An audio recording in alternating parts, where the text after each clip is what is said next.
It's Speak Out Loud with Andrew Smith.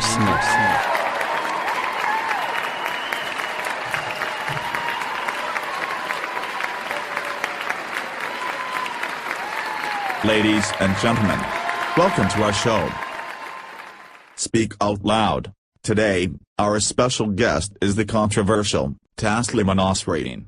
She is famous for her highly criticized books, Lajja, Amar, Mabala, Adtal Hawa, Ko, which has been banned in several countries. Here she comes, Taslima Nasreen. Hello Miss Taslima, welcome to our show. Thank you. I would like to express my heartfelt gratitude for having been invited to this wonderful show. Stop me if I am lying. You are looking gorgeous. Taslima, in your lifetime, you have wrote a lot poems, novels, autobiographies, and you are well recognized for your work. How about telling us the hardship you have faced? I have said this before in many interviews, lectures. Today I would tell you a little bit about my life. I was born in 1962 to a Muslim family in a small town called Mymensingh, in what then was East Pakistan. Now, after it gained its independence, the country is called Bangladesh. Bangladesh, where I was born, is a nation of more than 140 million people. I do not regret for what I have done so far, for what I have ever written. Come what may, I will continue my fight against all the evil forces, without any compromise, until my death. I am all the more committed, and all the more determined to my cause. Thank you for your short speech. If you want, you can go through my speeches in my website. I am sure you all will enjoy it. You can also go to my blog. Yes, I'm pretty sure they will enjoy it, as I have gone through your website. It was pretty much same old speech over and over again. Anyways, I have collected some videos that you have spoke about your father. Let's have a look at it. My father, a physician, had a scientific outlook, but was very domineering. He did not allow me the freedom to play, to go outside whenever I want, to meet friends, to go to the cinema or theater, or to read any book that was not in a syllabus. He wanted me to earn a medical degree so he could say that one of his children followed his path. On the one hand, he wanted me to be independent, but on the other hand, he wanted to find a good match for me, inasmuch as educated men often desire an educated wife. As I grew up, I kept observing the condition of women in our society. My mother, for example, was a perfect example of a woman oppressed. She had been given into marriage when she was a child. She was a good student in school, but she was not allowed to continue her studies. My grandfather and my father did not want her to study, for what they wanted was for her to be a good housewife, a good mother, a good caretaker. I have also collected some extract from your site, where you have mentioned how your father made your mother's and your life miserable. Your mother was unhappy from the first day of her marriage, and was never loved or respected by her husband. Your father was promiscuous, and had affairs with other women. She suffered all her life. She was never happy.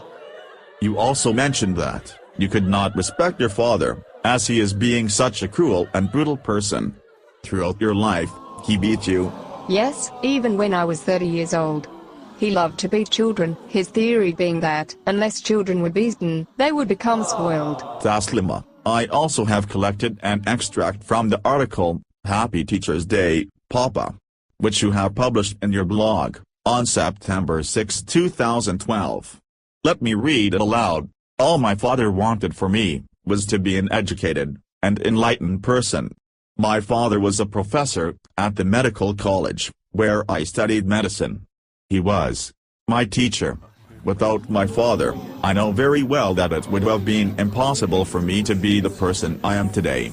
He taught me to live without fear and walk with head held high. When my father fell ill, I begged, pleaded, and cried to be allowed to see him, in his last days. The government of Bangladesh refused to permit me entry. My father died. I am shedding tears for him today. In gratitude, I bow my head today. Did you wrote that article? Yes, I might have wrote this. Tell us the truth. Yes or no? Yes, I did. So what? Is this the same father you were talking about? Yes, what's your point? Is this the same person who didn't give you the freedom to do anything fun? Who beat you, oppressed your mother, had affairs? You also said you could not respect your father's being such a cruel and brutal person. Then, how come you praised your father in this article? You also mentioned that it would have been impossible for you to be the person as you are today. You bowed your head in gratitude to the same cruel and brutal person. Isn't this contradictory?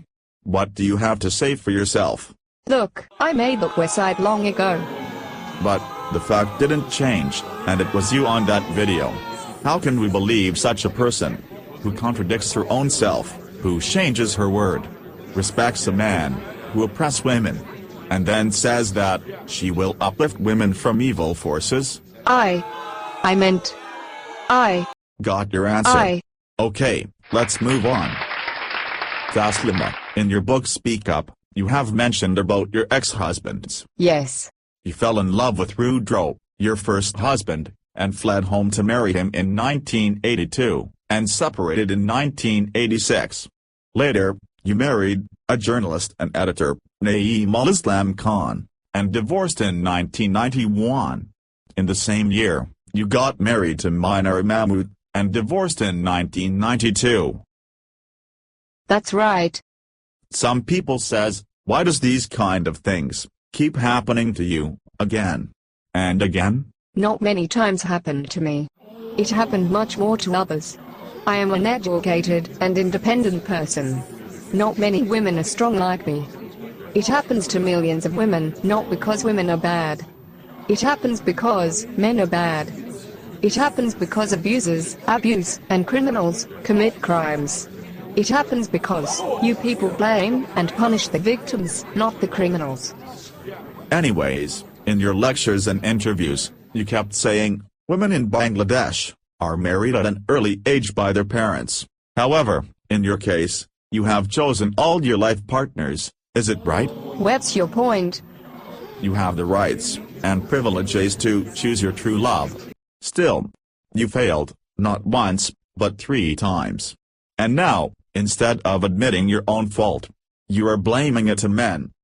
In an interview with Devil's Advocate, you said that you don't defile society. Let's have a look at it. You've also said something else which I find very perplexing. You've said, if you want to be a human being, a good person, you have to first be bad in this society's eyes. Are you suggesting that good people defy society, they defy its values and its conventions, and therefore they are considered bad? Yeah, I think so. And are you a bad person in that sense? Yeah, You defy society, yeah, and you defy its conventions, yeah. and you enjoy doing so. Yup. Taslima, your philosophy is very extreme. If we listen to you then, people shouldn't fall in love, they shouldn't get married, they all should leave separately. It's not extreme, it's very much normal. I am a living example, look at me. I am so happy. It may be sometimes, I am lonely. That's why, I try to gain attention, and make stupid comment on Twitter. That does not mean, I am sad and miserable. That might be the sole reason behind your poem, Masturbation. Please Taslima, read out for us, please. This is not the time and place. Please Taslima, for our audience, we know you do not waste any good opportunities. Okay, if it is, for the audience, then I will go for it. It is not like, I want to get attention of everyone. I want, everyone should listen to me and praise me, regardless of it being garbage. Masturbation. A woman without man is like a fish without a bicycle. A woman can't live without a man. Ha, what logic? The logic of a ghost. Baba. Throw the ball, don't let orchids embrace you at all, don't go to poisonous ant bushes. Push yourself into sensuousness. You have the bow, you have the arrow. To a girl, masturbate. Ha ha ha ha, Taslima. If we listen to your advice, then, there would not be any future, for the humanity, they will cease to exist.